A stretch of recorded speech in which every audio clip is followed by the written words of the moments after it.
What's up, everybody? It's me here for an impromptu stream that I only thought about doing earlier today. So uh, it's going to be, a little free form, but also it's going to be a little fun. Aren't they all fun? All of my streams, aren't they always so fun?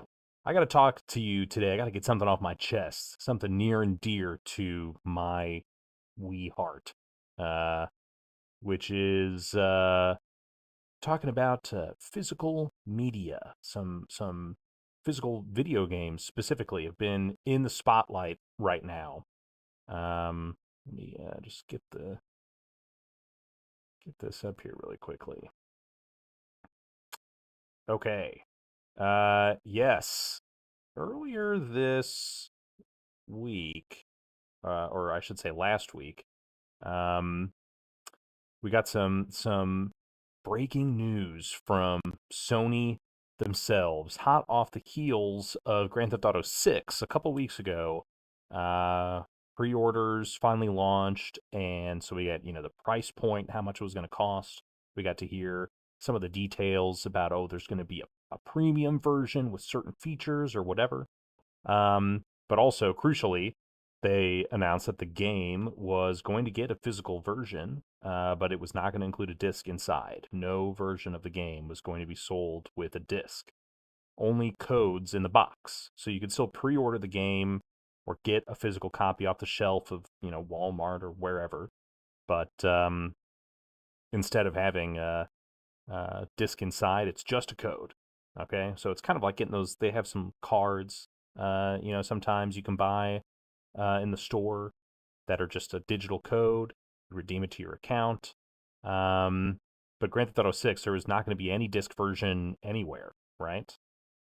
And this was kind of a death knell if physical video games weren't already on their last breath.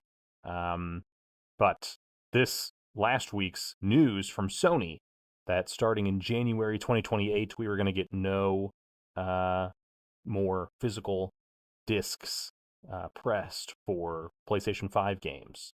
And that's in like a year and a half. We got another year and a half of pressing discs. I think Sony later clarified that if you're a publisher, you've already got orders in, and you're already maybe you're launching a game after January 2028. Like, don't worry, those games will still get pressed, but generally speaking, that's it. You have to imagine that this decision was not made lightly. I'm sure it's very informed based on lots of factors, most of which us lay people don't even get to see. Um, but before we dig into that, let's roll back the clock and take a look at the history of physical video games, digital distribution in the gaming space. Video games, they've always been a digital medium, right? Even though lots of game consoles might have in the past outputted analog signals to your TV or what have you, um, still very much a digital medium, right? Whether it's a computer or a home console, a portable game console, or your phone, it's all digital, right? It's all just software, some code that people have written. Um, but only somewhat recently have consoles, been exploring digital distribution. For the longest time, it was always physical, right? Whether it was a floppy disk, or sets of floppy disks, rather, CDs. You could, get some via mail order by reading a magazine and seeing a game that maybe isn't carried at your local retailer, but still there's like a physical element. There are some, you know, ways around some of that stuff, right? BBS uh, boards and, proto internet stuff. Some magazines back in the day would give you some of the code you'd manually type in for little tiny games. Obviously, free games, not like a something worth paying for necessarily. And there were other methods of transmitting some of that information. You know, Again, those early like Commodore 64 machines would have like a cassette player. Um, you could hook up to your Commodore 64, and so you could pipe in some audio just like you would on an audio cassette. You'd save it, like record it to the cassette, but this is basically code for those older machines. But most paid software is back then distributed physically. It wasn't really until the seventh generation of consoles, so that's the Wii, Xbox 360, PlayStation 3, um, where digital distribution of software was really uh, a possibility. Prior to that, consoles were still internet connected in various ways. You know, you had like the SATA or whatever it is for the the SNES, Sega Net, eventually Dreamcast and the Xbox, PlayStation 2. Those did have internet connectivity, but they weren't really. It wasn't for distributing software. It was mostly for playing games on the internet. Um, PlayStation 2, for example, everything was about memory cards. All of the data that was being saved. You'd have a memory card for all of that. Save data, um, other, compared to eventually there were a couple MMOs that came to the PlayStation 2.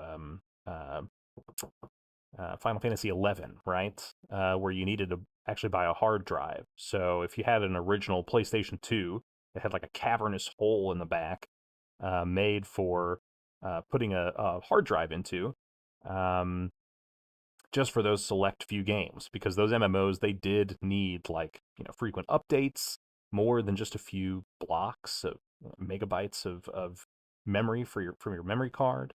But most people were not, they did not have a hard disk drive for their PlayStation 2. The Xbox, the original Xbox, it did have a hard disk drive from the jump.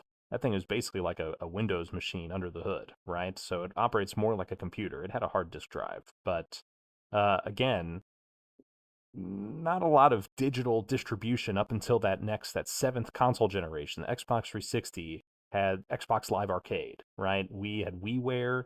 I don't know if the PlayStation 3 had like a cool brand imprint like the other two platforms, but they all were selling software digitally, even from the earliest days of the console. Um, Now, again, at the jump, this was 2005 is when the Xbox 360 launched, and then the Wii and the PS3 came in 2006. Um, and so those earliest consoles didn't really have much storage space. The cheapest PlayStation 3 that you could buy came with a 20 gig hard drive. And the cheapest Xbox 360 had no storage at all, nothing even internal. Remember those memory units that they sold for the Xbox 360? It didn't even come with any of those, much less, yeah, hard drive space. You had to buy that separately. And the Wii was pretty similar, right? It had SD card support, which was nice, up to 2 gigabytes, I think. I'm trying to remember.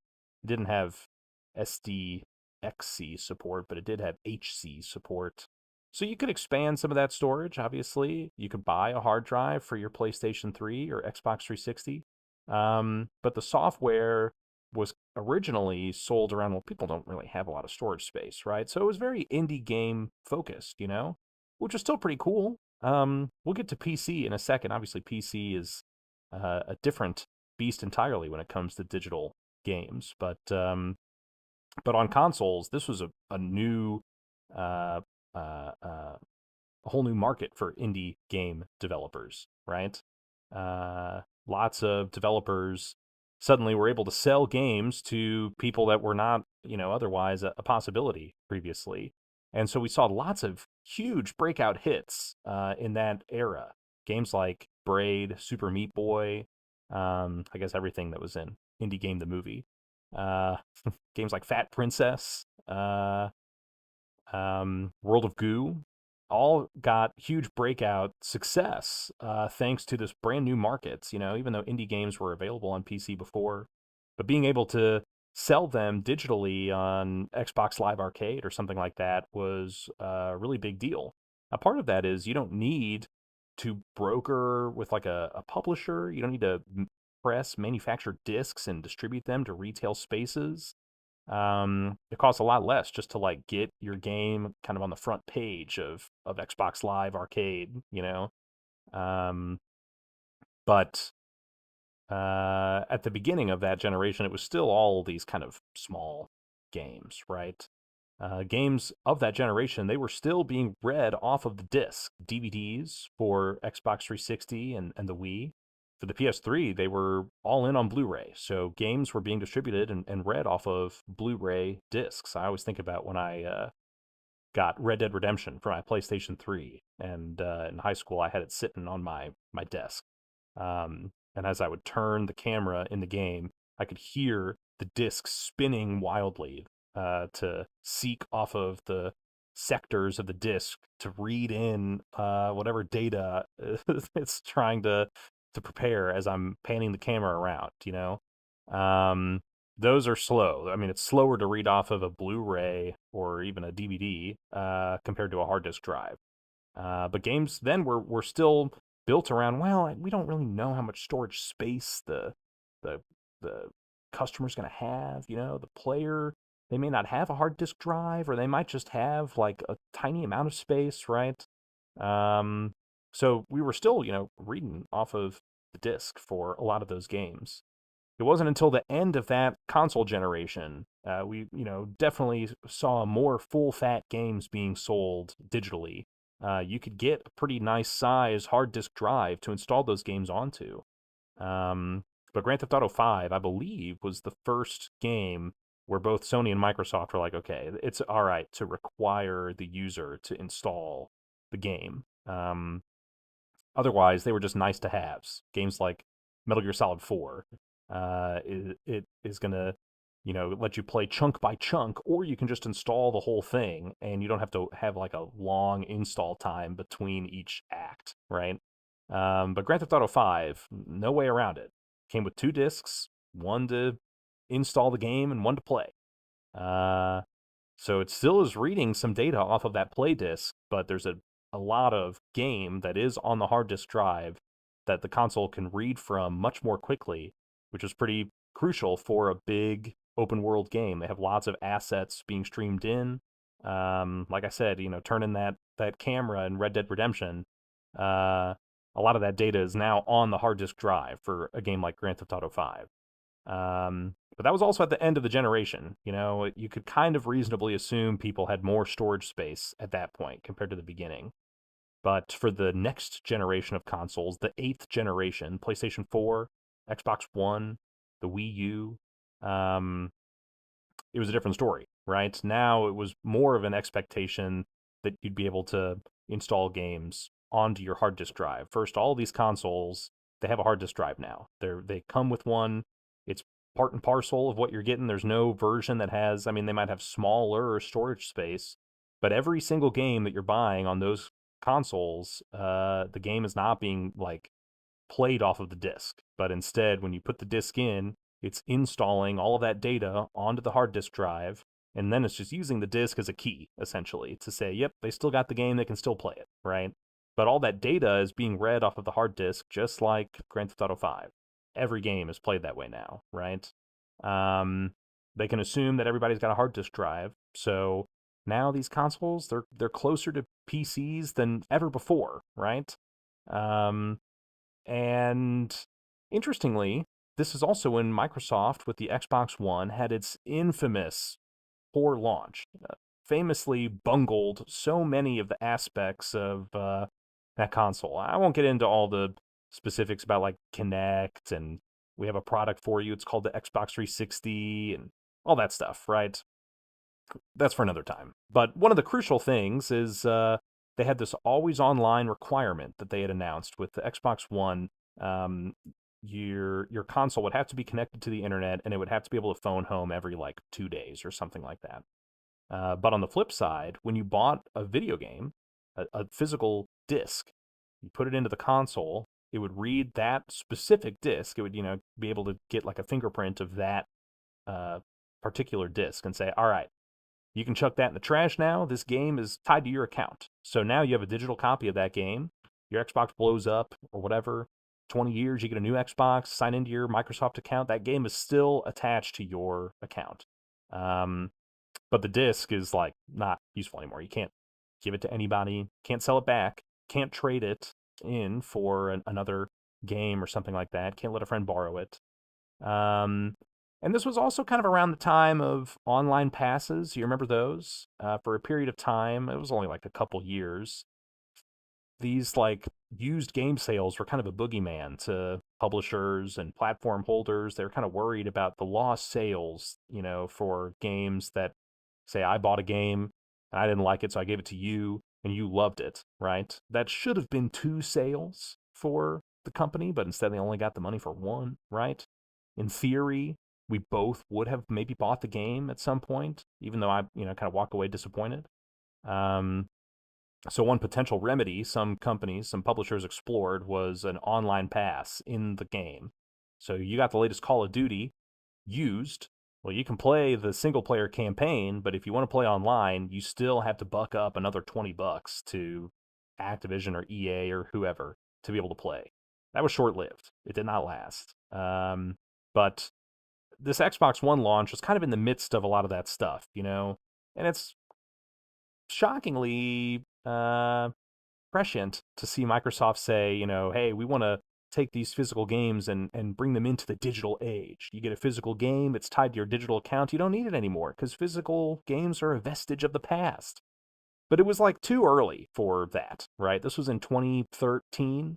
So, um, we were still like impressed that we could stream Netflix on our PlayStation 3, right? Like this was not really the perfect time to be experimenting, just a little too early, right? And especially there it was a huge layup for Sony, who, like I said, they had already been screwing up a lot of the other parts of the launch of the Xbox One, but PlayStation was standing, basically off stage watching Microsoft do this. This was all at E3, the same summer. Both consoles were unveiled. So Microsoft is showing off all the Xbox One stuff, completely screwing it up.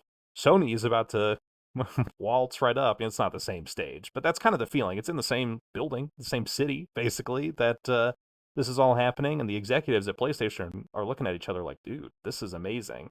Our console has more RAM. It's $100 cheaper, and we don't have to worry about any of this game trading nonsense. So we got to show you this clip that they recorded just off stage right around the time of the PlayStation 4 launch, specifically poking fun at what Microsoft was doing with the Xbox One. Let's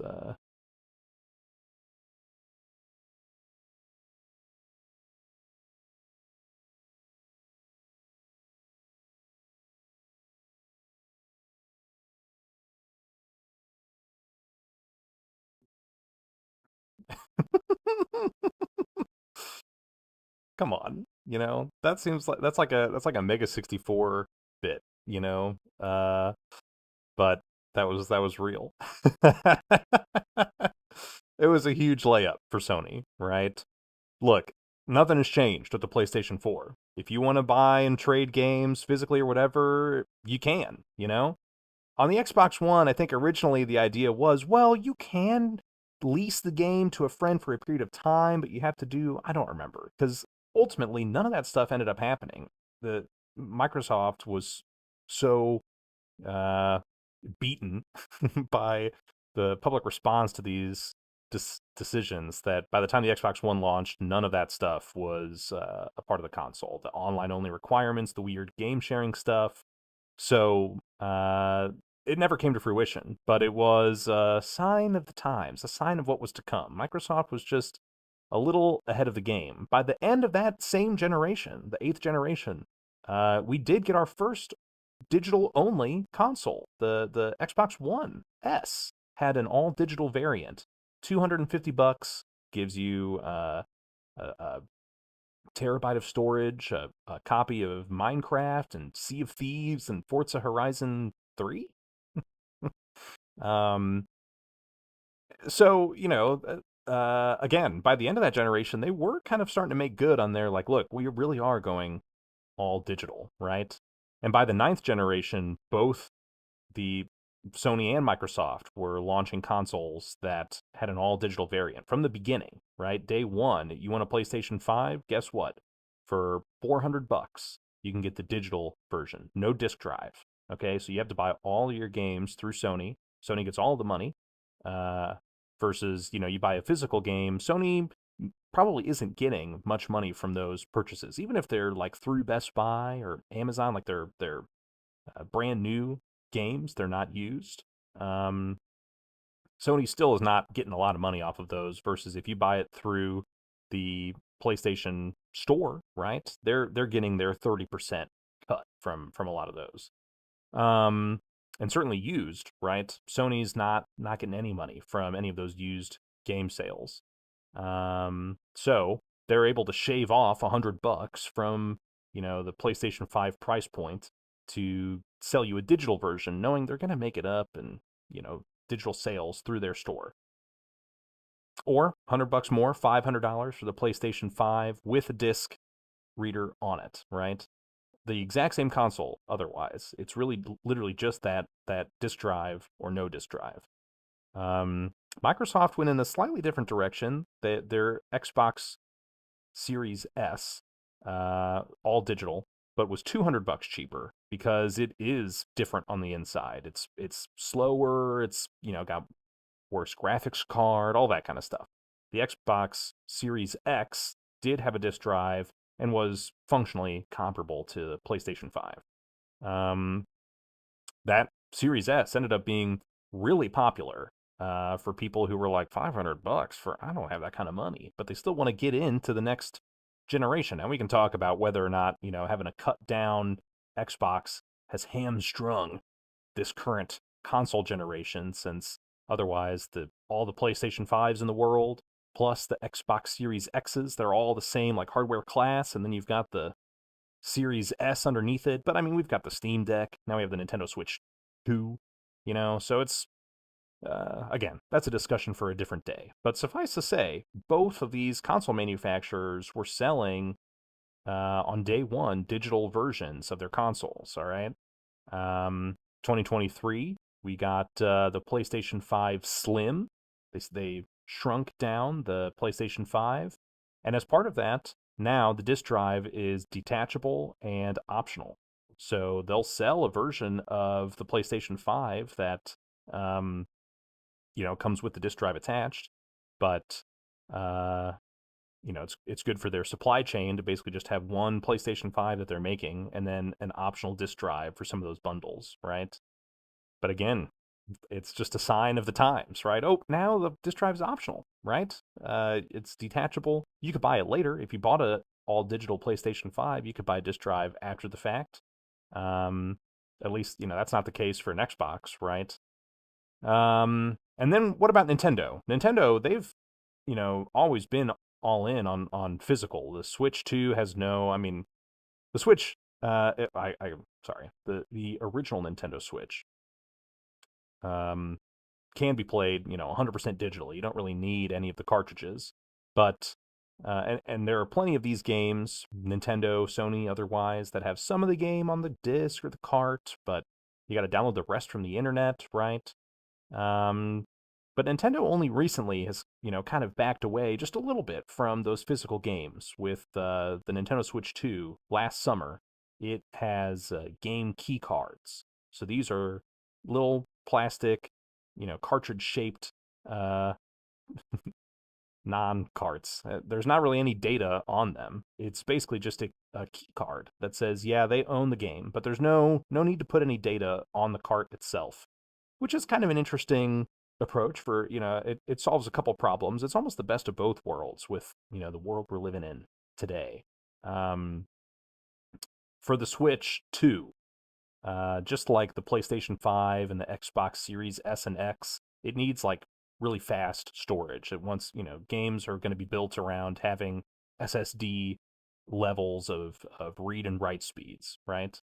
And so to manufacture a cartridge with those same levels of speed is pretty expensive, right? We're not talking like an SD card, right? It's got to be more pricey. And now more than ever, flash storage is very expensive, right?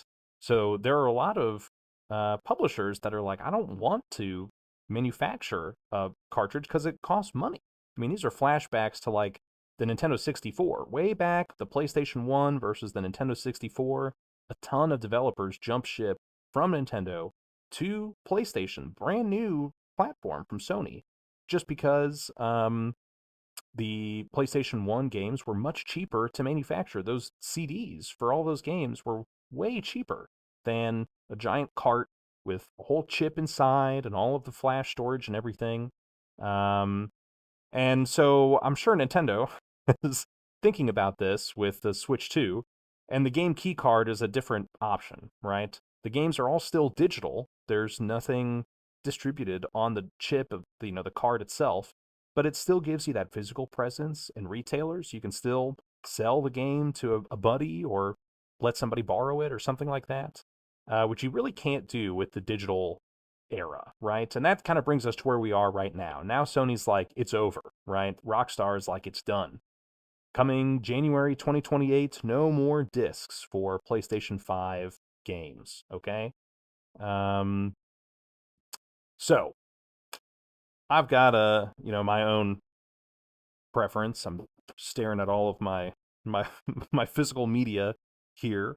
Tomorrow night we will be playing Uncharted: The Lost Legacy, and it's thanks to my physical hobby that we'll be able to do this. But let's take a step back. We went through the history. Let's make our pro and con chart. Okay, so we can navigate this trying time with a little bit of nuance, right? So, what are the pros and cons? What is the pro to having a physical game like this, right? Um, and I'm not talking about like superficial. Some of these are going to be a little superficial, but like genuinely, what's the benefit? The biggest thing to me is that these games can be sold or traded, right? So you buy a game, if you don't like it, you can sell it for some amount of money, or you can give it to somebody else that you think would like it more, right?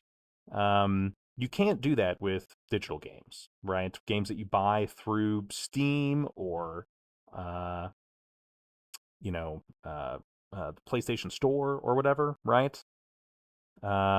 These at least hold some kind of value. I mean, they're not always going to be worth something. Lord knows if you've walked into like a used game store, the shelves are lined with like NHL 2005, Madden '09, right? Like all of these games that nobody wants anything to do with now, right? Some of those it's not going to be worth much of anything. But at the very least, you can sell them, right? You have that option, even if it's years down the road or if it's the next month, right? If you buy a game, you liked it, you're done with it, right? Now's the best time to sell it when people are still buying them, right? Versus, 10 years from now when it doesn't really matter anymore. You're competing with collectors and things like that. But at least, yeah, they hold some value, which can't be said for like your vast Steam library. When you buy games on Steam, like that money is just gone for good, basically, right? Um, the other nice thing about physical games is that they can be borrowed by friends or family or at the library, right? I played a ton of games that I would not have spent my own money on, but instead I got them from the library. And that's a great way for people to get to check out games like that, especially games that are pretty expensive. You could sit on a wait list for a long time, and then you get your few weeks to be able to play the game, but that's cheaper than spending $70 on a title, right? And that's that's the boogeyman that the publishers and platform holders are worried about. Um, but even just, yeah, friends and family, uh, I have a lot of real life friends. This may not ring as true for you if a lot of your friends are on the internet, right? You don't have like a physical relationship with them. But for me, certainly, it is impactful. It's an easy way to share your interests with people, and it gives them something again physical. It's like this is sitting on my shelf. I got to play this for Mark so I can get it back to him, right? Versus like, oh yeah, I put that on my computer and completely forgot about it, right? It sinks into the recesses of my hard drive. Um, there is family sharing for a lot of these platforms. It's not exactly the same. It's kind of cumbersome and sometimes can feel like a loophole, right? On Steam, for example, you can have like 5 people in a family group. Um, but they can't like leave a group and join another one within like the same calendar year or something like that. So, it is supposed to be for like a family, right? I think for PlayStation or Nintendo, maybe for Xbox, I don't really know. But I think that it works similarly, but the list is even smaller. You can only have like two, your console and a buddy's console. And you have to like log into your account on their machine. So again, if you're not there physically, you got to like give them your password basically, and it's not the same as like I have a friend who's interested in a game and I'm going to give that to him, right? Uh, Again, just like that infamous PlayStation video.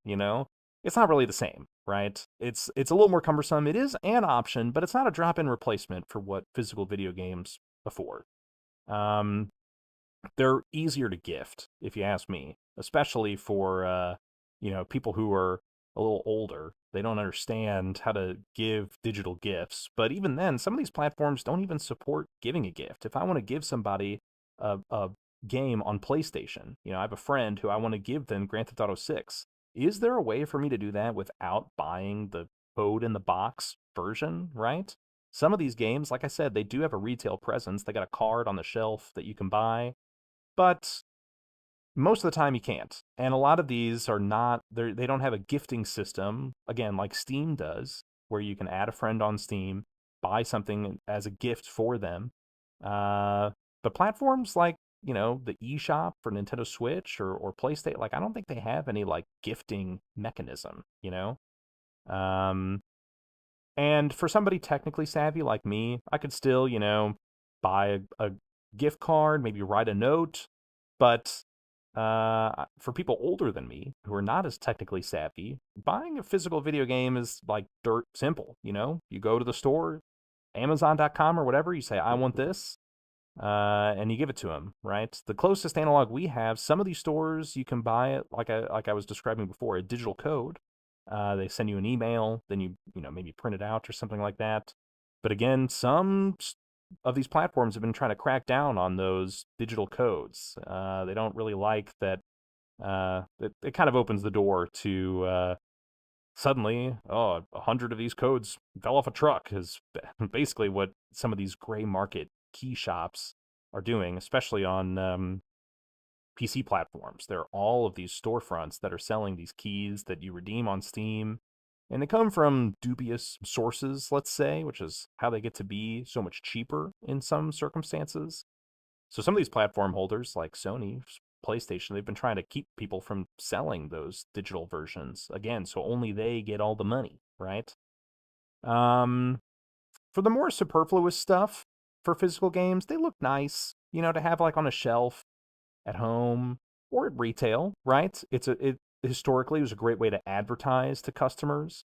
That's a big reason why physical games have dropped off, is because physical retail is not as important as it used to be.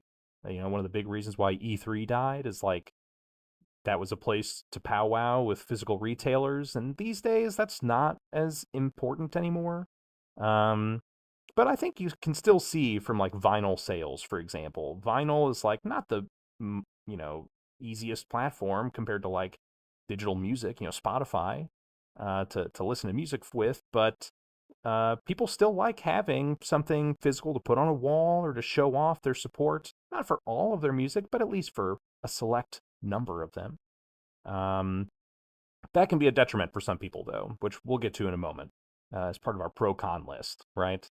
But still, yeah, I like being able to show my appreciation for games, have them on a shelf, easier to peruse versus again like a digital library. It could just be really easy for games to kind of sift to the bottom of some corner that you're not really looking at. But on a shelf in a physical space, it's harder to do that, right?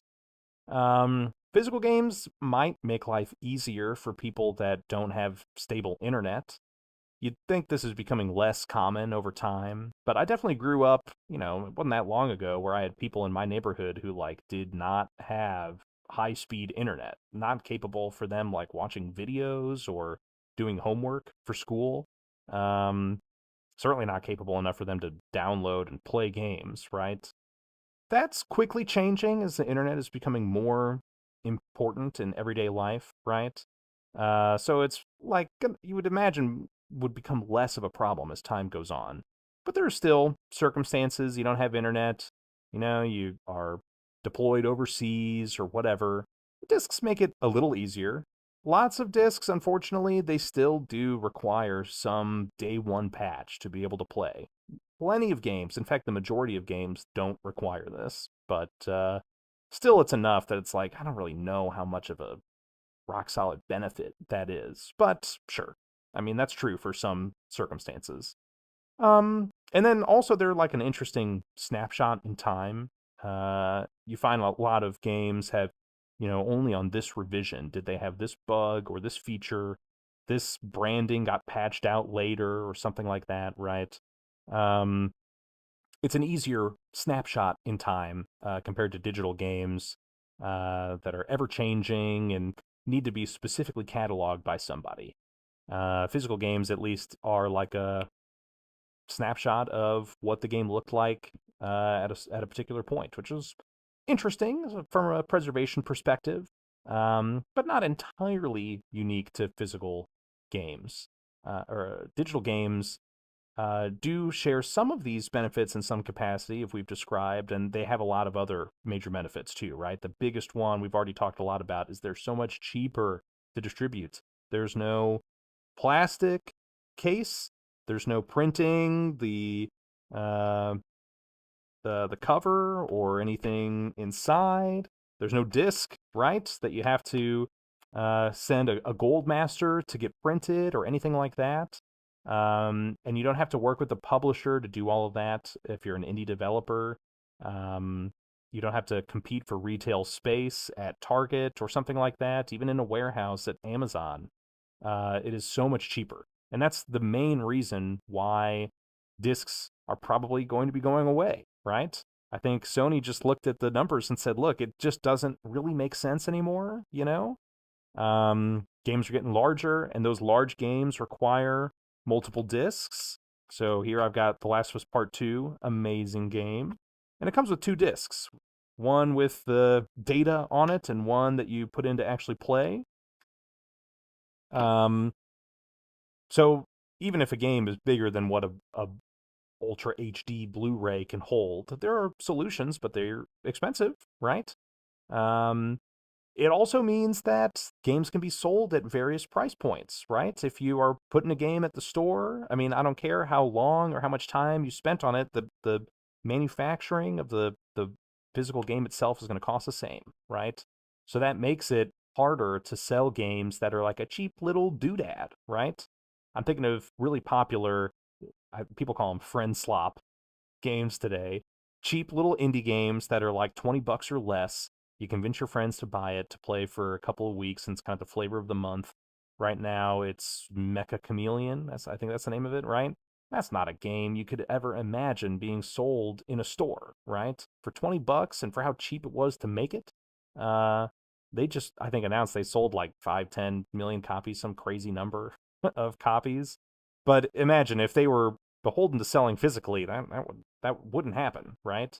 But you get to have kind of dynamic pricing and things if you're not having to worry about the manufacturing cost of the games.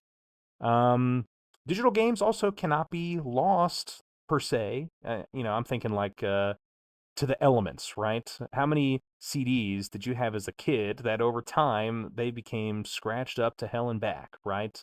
You go over to a friend's house and they're not taking good care of their discs. They're like laying face down on the coffee table. Or if you bought a used game from GameStop, oh my gosh, some of those were a little unsightly, right? Um, and that's, just regular wear and tear. What if, your house burns down or it floods? That's probably more common, right? Something like that. Uh, then yeah, you don't have to really worry about digital games. Even if your Xbox explodes, like I was saying before, your games are still tied to your account, right? So you didn't like lose them because of that. Um, they can't be stolen, from like a friend. Not like I would know anything about that. But if you went over to a friend's house and liked the game that they had, digital games can't be stolen. you know? Now they still can be taken away by the platform holder themselves due to licensing snafus. It's not very common that a game truly gets like removed from your library. It has happened a couple times though, which is enough to make it a salient point. Obviously, the comedic timing of this is all of these Studio Canal movies that are being taken off of people's PlayStation libraries that they, movies that they bought, digital copies that PlayStation is like, look, we due to licensing problems, we cannot allow you to keep it anymore. I haven't read that much into the specifics, but I think that's more on Studio Canal than PlayStation. But it still stands that, like, look, if I had a Studio Canal Blu-ray, nobody's coming over to take that game away from me. Um, but otherwise, again, yeah, if my house burns down or floods or whatever, those physical games are gone, right? Digital games, they can't be lost in that way. Uh, they're also much easier to play, all right? Now, I don't really mind getting up to put a disc into my console. But again, it kind of depends on the circumstance, I mean, certainly late at night, you're really tired, you're about to go to bed, but you don't really want to. Let's take a look at it. Let's go boot up a game, just for a few minutes, just to screw around. That's easier than having to get up and put the disc in. But also, what about streaming games, right? On my gaming PC, I have it set up so I could stream what's going on my computer to my Steam Deck or my TV or my phone. Um, and if you have a PlayStation, you could buy like a PlayStation Portal and do the same thing, right? Stream whatever game is on your PlayStation to your PlayStation Portal or the app on your phone or Steam Deck. Um, and in that case, yeah, it actually is kind of annoying to have to go to like a different room to put the game in. Or what if you're not even at home? Some of these let you stream over the internet, right? In that case, you kind of do want all of your games digitally because otherwise it's like, I literally can't play it, right? Um, Not too different from like a Nintendo Switch, You can have all of the games physical instead of digital, but then you have to consciously bring those physical games with you. In the digital world, you don't have to think about any of that at all, right? Um, Digital games also, they don't have a physical footprint if you're worried about the impact on the environment, right? I mean, data centers have their own environmental impact. But yeah, you might still feel icky having to just buy a new hunk of plastic, right? As if there isn't already enough plastic in the world, and you don't have to sacrifice room for it. Again, if you live in a small place, having a bunch of physical games, that may not be what you want to have on your shelf to show off to people when they come over, or, when you're hosting somebody for a first date. Okay, maybe not a first date, a third or fifth date. Maybe you don't want like all of your PlayStation games on the wall. Uh, that can be valuable living space that you would rather sacrifice for something else, right? Digital games, it's not something you have to think about at all, right? Digital games also easier to impulse buy, okay? I mean, yeah, you can buy goods, physical goods on Amazon or something on your phone. But they're also pretty easy to turn around and be like, never mind. Wake up the next morning and say, cancel that order. But for digital games, right, I think it's definitely easier to make an impulse digital purchase. Um, and look, it keeps the money between the distribution platform and the publisher. Games like Grand Theft Auto 6, you're not going to see them sold on the cheap at like a price point that Take-Two doesn't want it to be sold for, right? Um, so lots of benefits, many for the publisher, but also for the consumer as well. The biggest thing is consumers have spoken, right? They voted with their wallet. People love to say, vote with your wallet, okay? People are already, every day, they're always voting with their wallet, right? So I've seen numbers thrown around that like Sony is making 80% of its revenue, its PlayStation revenue through digital purchases. Now that I think includes like PlayStation Plus subscriptions and Fortnite DLC skins and microtransactions and stuff. So it's not like all game sales are that way, but certainly it's easy to see that a majority of the their profit is going to be coming through digital sales. And those physical sales are going to be dwindling, I would say, year after year. I mean, it just kind of makes sense, right? Um, Before we conclude, though, we do have to mention, what about PC? Okay, there are a lot of PC gamers who are sitting here like, what the hell's going on with these? Why is everybody freaking out about this? I haven't had a disk drive in my computer for 10 years, and I don't feel like I missed out on anything.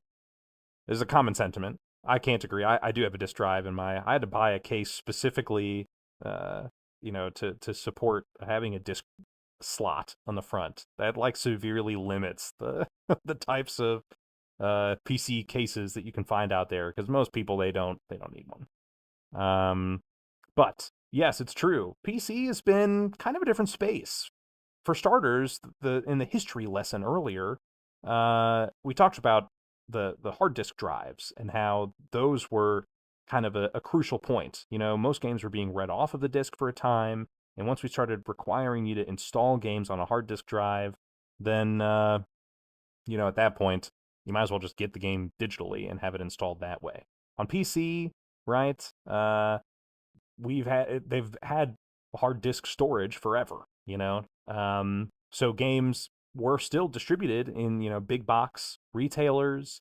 Here, let me come over here and get what kinds of PC games do I have over here on my shelf? Ugh. I have my original copy of Roller Coaster Tycoon 3 bought in a box, but yeah, Fallout, Team Fortress 2, Portal. I mean, these games, they still sold them on the shelf. And these are games that have, that are like Team Fortress 2. What is the point? This is an online only game, right? What is on the disc that you really need to be able to use to install the game? And it even comes with, I can't show you, but a key. I better not have shown you. That you redeem the game for on Steam, right? So it's tied to your digital account.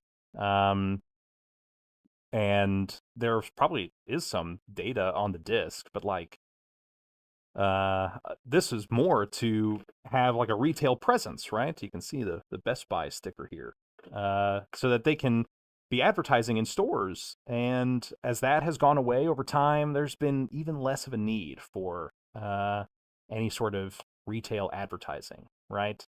But I would also say games like what I just showed you, Team Fortress 2 or Portal for that matter, they were never made to be like borrowed by a friend, right? They have like a key inside that you use to when you install the game.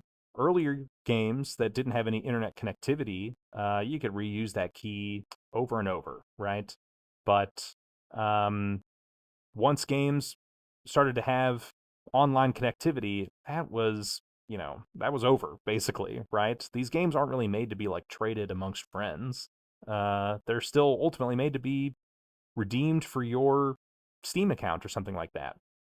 But also on PC, it's the Wild West, man. Like there is no like single platform holder that's making the rules. That's like, we're a legitimate platform. I'm going to approve and deny all of the games that come to our platform, and they're gonna follow a certain set of rules. They must be this large. They cannot be this small. They're not doing anything like that. There are several different storefronts. Some have already come and gone. There are people who bought digital games on PC 15 years ago through a store that like doesn't exist anymore, right? What do you do? you know, those games are just like kind of lost to time, sort of. You got to buy them again on another platform. Maybe you still have that installer, but it may not work if their platform has gone away, right? Um, some stores, they don't even bother with DRM. Obviously, some make it a point of pride, like GOG, used to be Good Old Games. All of their games are sold DRM free, and they wear it like a badge on their chest. Again, customers are voting with their wallet. GOG is like not making any money. I think CDPR ended up recently spinning it off or something like that. But yeah, it's not. It's a niche market, but certainly you could be uh, buying games that way. The Epic Game Store, a lot of those games, they don't have any DRM, unlike on Steam. Most games you buy on Steam, even if they aren't using something expensive and fancy like Denuvo or whatever as digital rights management to make sure that you are playing a legitimate copy of the game. Um, you still have to have Steam running in the background so that they can do like the simplest validation check. And hey, not to uh, tell an open secret, but like that minimum level of Steam DRM is really easy to bypass. On the Epic Game Store, they don't even have that. Most games they don't have DRM at all. So you can install the game through Epic, uninstall Epic, and keep the game installed, play the game, and it works, right? Um, so there's lots of different, competing ideologies, competing storefronts, some that do or don't even bother with DRM because piracy is really easy on PC in a way that it's not easy on console. On PC, it's fairly trivial to just go and download and install a game for free. You're not supposed to, and some games do have fancy digital rights management or DRM to make it harder to do, but um, it's very very viable on PC where it is not on console, right? It's a lot harder to do on console, and I mean, really, you need like a jailbroken, a hacked machine, which I don't even know if that's possible. Like for the Switch 2 that just came out, for a PlayStation 5, you have to have like a really old uh, PlayStation operating system or something like that. But on PC, man, I mean, you're just a few clicks away from downloading and installing a brand new game, generally speaking.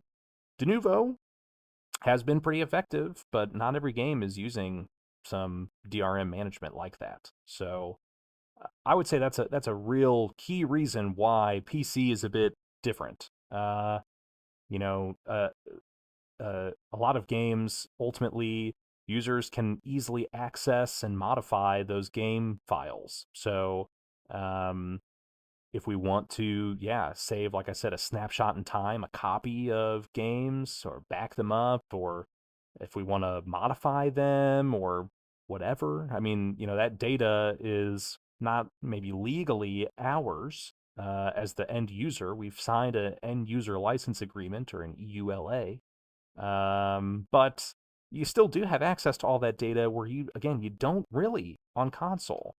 Um, so that's, I would say, the big difference. PC, for sure, has not had to deal with physical games, and they've been fine, but it's pretty easy to pirate stuff that's gone away, games that have been abandonware.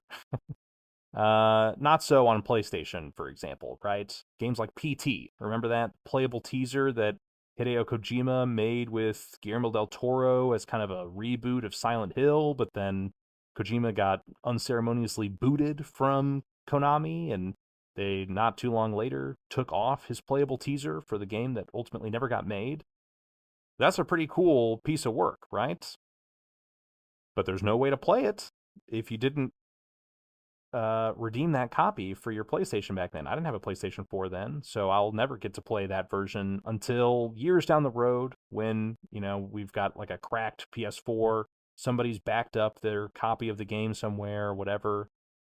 Which is all just to say, the argument about like um uh uh the what's the word I'm looking for? Um I can't think of the term. The argument for preservation of games, physical versus digital, it's all kind of the same. Physical games might make it easier to preserve a copy, but it's not the only way. And there are going to be lots of games that are digital only that one way or another we're going to have to find a way to preserve those too. So I don't really buy that argument as much as I'm passionate about that and I care about that. Physical games, that's not the only way to preserve some of that data. But on PC, it is so much easier to do any of that than it is on a console. Console, like I said, we're going to be waiting years down the road to even be able to easily download a copy of PT like I can with my PlayStation 3 today, right? Any PlayStation 3 can kind of be hacked, some more than others. The later PlayStation 3s, the Slim and the Super Slim, they don't have typical custom firmware, but they have hybrid firmware that still allows some of this extra behavior, including like playing pirated games. Um, so I don't know. It's kind of complicated, right? Yeah, I imagine in the future a PlayStation 4 will be pretty easy to crack open and install a copy of PT, but maybe you still need like a certain PS4 or you need some hardware or something to be able to do it. You don't have to do any of that, worry about any of that on PC, right? So PC is a bit of a different beast, right? But I would still say a lot of that is not really related to what I think are the real pros and cons of physical games, right? Ultimately, physical games are on their way out. You know, I'm sorry, customers have already voted with their wallets. PlayStation is not doing this to make more money per se, it's to lose less money, right? I think they're, again, looking at the numbers saying this is becoming less viable. There are less people buying these, there's less interest. More people are, the average person is fine just like playing digital games, right? So why continue to manufacture them? Um, you know, you say vote with your wallet. Customers have already voted with their wallet, right? Um, but digital games ultimately have fewer like legal protections compared to physical games. You know, a lot of law, at least in the United States here, uh, is built around like selling physical goods. You know, so yes, a company can't just come in and yank this copy of this game out of my hand. Digital games, they can, right? That's like totally above board. Because a lot of software laws just have not really kept up with the times. Um, so yeah, distribution platforms, they can and will revoke licenses for digital games, right? Closed platforms like a PlayStation, for example, you don't have much recourse compared to PC. But listen, physical or digital, if a game has an online requirement, that game's going away one way or another. And I hope we all know that, right? The money that we're spending on like Overwatch skins, that those will turn to dust someday, you know? Unlike a physical game, sort of. This will turn to dust in like a million years or something like that. It's true that, you know, disk rot is a thing. Disks can uh, degrade enough over time that the data can't be read off of them. It's typically what we're seeing, you know, right now is more like a disk that you burned at home, like a CDR disk, a recordable, rewritable. Certainly, those that data can be easily lost. But discs that are like professionally pressed are not as much of a problem. But yes, they will eventually one day stop working, right? Um, but uh, I mean, the same is true for literally anything at that point. If we're talking about like plastic and discs, I mean, look, your computer has moving parts. Your SSD will wear out over time. But the nice thing about digital is you can just make copies over and over. You know, I can rip these games, whether they're physical or digital, and save copies in perpetuity, right? So, from a preservation standpoint, physical might make life a little easier, but that's not really the real reason why physical games are nice. They're nice because they're a ownership over a piece of software more ownership than you have over a digital game, right? So you get more options. You can sell games that you don't want anymore. You can trade them to people. You can let people borrow them. You can get them from the library. And not to mention the sentimental side that I'll at least connect with. I don't expect everybody to feel that way, but it's nice to have on a shelf. It's nice to physically give a game to a friend, right? I like that stuff. You don't get that with digital games, and only certain platforms even have gifting capabilities, right? Um, but really, it's more frustrating to see that it's a power play for console platforms to have more money go to them and the publisher, and most importantly, exert more control, right? They're cutting out middlemen like, a local game retailer or whatever, but also, yeah, if you just want to sell a game on Facebook Marketplace or give it to a friend, you can't anymore, right? And that's just like a decision that they've made. It's a money decision. They're not going to really change their mind. Um, it would be really nice to see digital software laws catch up to, maybe enforce refunds, which are still kind of like in a shaky place. On PlayStation, I think you get like one. You get to refund a game one time. At least it's a little better on Steam, but it can be easily abused. And, there's just like nothing, at least in America, to enforce something like a refund, which again is a nice part of buying a physical game. You can just sell the game if you didn't like it, right? If you're pissed off about what happens to Joel and Ellie in The Last of Us Part 2, you can sell the game, you know? You can't do that with the digital copy. Um, is it okay to revoke digital licenses? I think in capitalist America, that'll probably always be true. But it would still be nice to see elsewhere, that, hey, that's dubious, right? That seems like not a good idea to just make that above board, right? Yes, online servers may come and go, and I don't know how viable it'll be to like give users the infrastructure, the capabilities to keep a lot of that stuff up. But for just a single player, an offline game, being able to revoke those licenses just seems a little much. But software laws have not really kept up. And I don't know if that would be maybe it's a double-edged sword, right? Stricter software laws probably would make piracy harder. I do foresee that in the future. Right now, it's really easy to emulate games on PC, right? You can just like find ISOs and game dumps online really easily.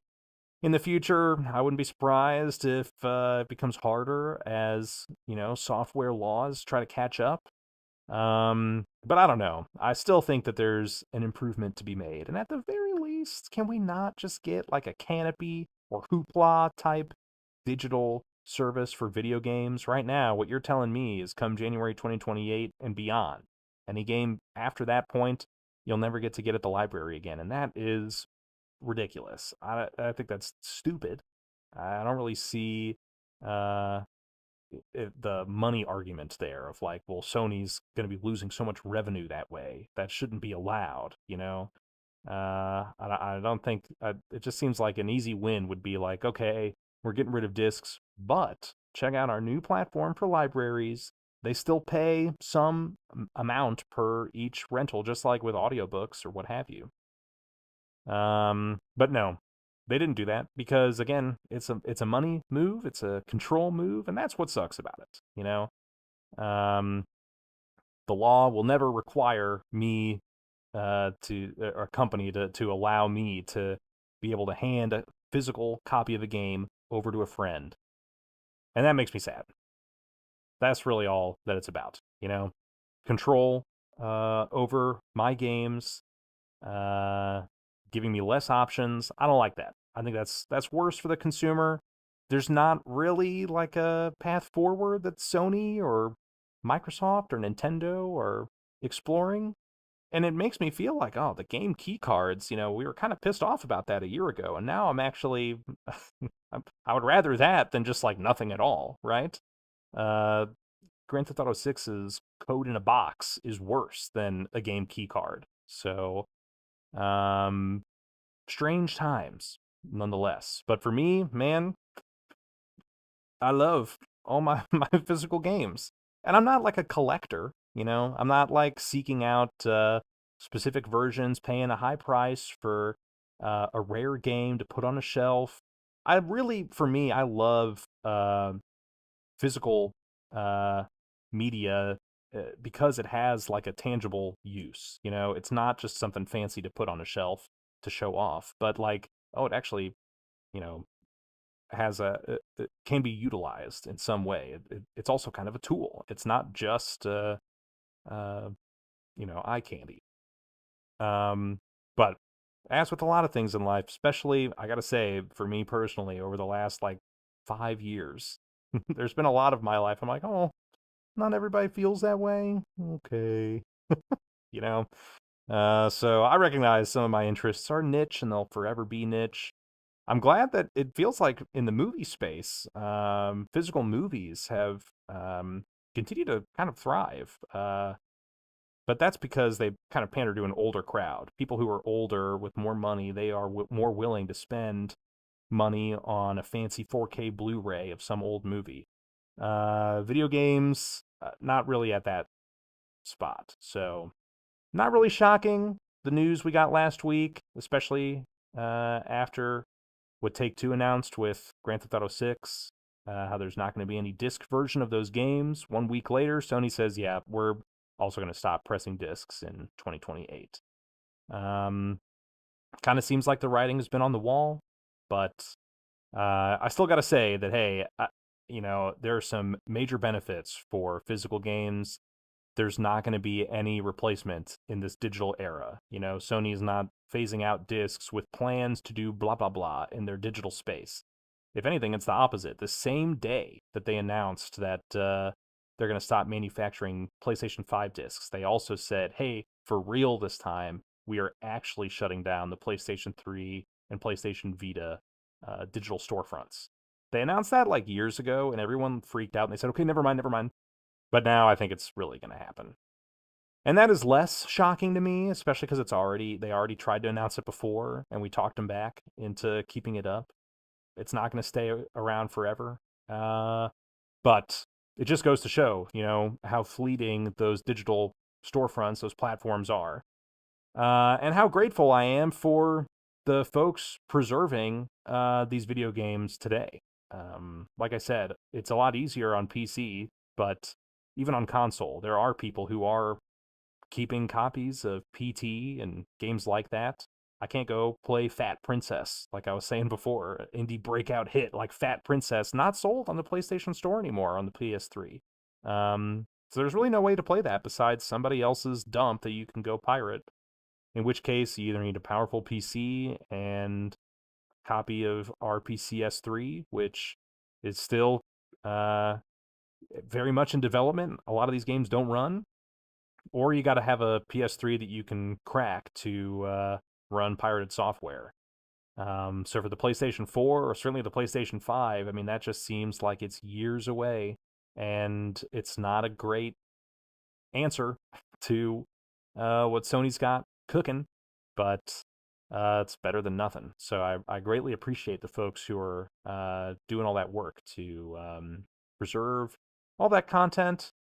But yeah, man, at the end of the day, I just like being able to have friends borrow a movie that I like, that I want them to be able to see, borrow a game that I think that they'll enjoy, or gift a game to a friend that if they don't like it, they can sell it. And you don't get to do that with digital games. So that's the end of my spiel. I got a lot to get off my chest. I've been going to bed every night with a bunch of these guys surrounding me, sleeping under the pillow, kind of like hoping for a snow day. I hope that PlayStation, that Shuhei Yoshida and Sean Layden, I don't know if they work there anymore.